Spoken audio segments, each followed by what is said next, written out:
राकेश गुप्ता जी यहाँ बैठे हैं, आप पीतमपुरा में हर वर्ष राम लखन हमारी रामलीला के भूमि पूजन पे आते थे। तब मैं गुरुजी डूसू की प्रेसिडेंट थी, और जैसे रामदेव जी आज है तब मैं उतनी होती थी। और मैं तब से देखती हूँ कि आपका जो शांत स्वभाव और चेहरे पे जो तेज रहता है, इतने वर्षों में ना कभी आपका शेड्यूल बदला कि हर वर्ष उस भूमि पूजन पे मैं वर्षों से आपको देखती आ रही हूँ। हम भी देखते देखते उम्र के अगले पड़ाव पे आगे, पर आप वैसे के वैसे हैं, और बहुत ही आपकी कृपा दिल्ली पे और दिल्ली वासियों पे रहती है।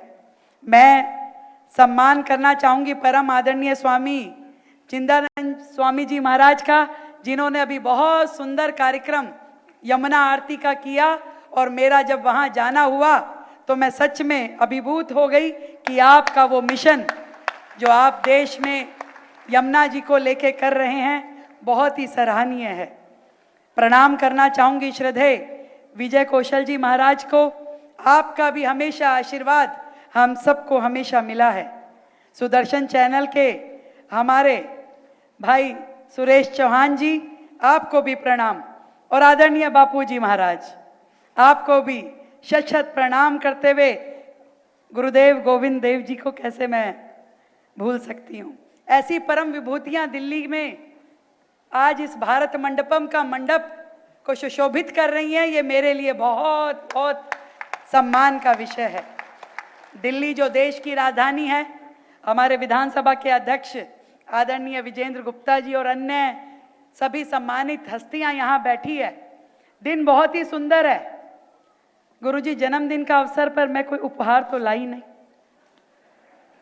पर मैं उस उपहार को देने की तैयारी जरूर कर रही हूं, जिस उपहार से आपका मन जरूर प्रसन्न होगा, और आपका ही नहीं, मंच पे बैठे हुए सभी श्रेष्ठ जनों का मन उससे प्रसन्न होगा। जिस काम के लिए आपने मुझे दिल्ली की मुख्यमंत्री की जिम्मेदारी दी है, उस मां यमुना की सफाई का जो पूरा इतना बड़ा कार्य है, जो पूरे देश के हर सनातनी के मन से जुड़ा है, पूरी दिल्ली के हर व्यक्ति से जुड़ा हुआ है, उस यमुना की सफाई का काम जो आपने मुझे सौंपा है, वो तैयार होने के बाद मैं आपको उपहार स्वरूप देना चाहूंगी।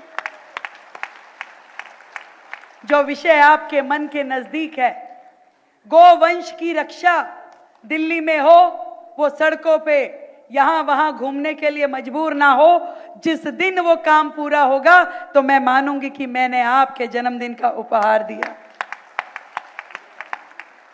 बहुत सारे काम हैं दिल्ली में करने लायक, जो काम आपने मुझे सौंपे, और मैं जब इस मंच पे आई तो ढेरों आशीर्वाद मुझे मिला। आप सबकी निगाहों में जो मेरे लिए प्रेम स्नेह है, जो मन में आशा और विश्वास है कि दिल्ली की तस्वीर अब बदलेगी, मैं आपको विश्वास दिलाती हूं कि आपकी ये बहन, आपकी ये बेटी, आपकी ये शिष्या जरूर दिल्ली के लिए सुंदर कार्य करेगी। और आप सबका जो योगदान देश की विरासत को बढ़ाने के लिए, देश के इतिहास गौरव को बढ़ाने के लिए है, वो सच में हम सब देशवासियों के लिए परम सौभाग्य की बात है। आप सबके चरणों में कोटि कोटि नमन करते हुए आदरणीय गुरु जी को जन्मदिन की शुभकामनाएं देती हुई, मैं आज आप सबको इतना ही कहना चाहूंगी कि वो समय बहुत जल्द आएगा जब दिल्ली वासियों का दिल खुश हो पाएगा, जब दिल्ली के लोगों की जो मन की आशाएं हैं वो पूरी हो पाएगी। मैं तो इतना ही कह सकती हूँ गुरुजी कि ये जो हवाएं हैं, AQI जिसे बोलते हैं, वायु प्रदूषण जिसे बोलते हैं, उसको ठीक करने का काम तो मैं कर लूंगी, परंतु समाज का जो प्रदूषण है उसको ठीक करने का काम जो आप लोग कर रहे हैं, उसके लिए आपको प्रणाम है। ये सबसे महत्वपूर्ण है, क्योंकि जीवन में चलते चलते हमारे दिलों पे तो धूल कई बार जम जाती है। आपके सानिध्य मात्र से, आपके दर्शन मात्र से वो धूल हट जाती है, जीवन में नई ऊर्जा आती है, जीवन को नया लक्ष्य मिलता है। आज देश के कोने कोने से आए सभी भक्तजन बड़े हर्ष में है।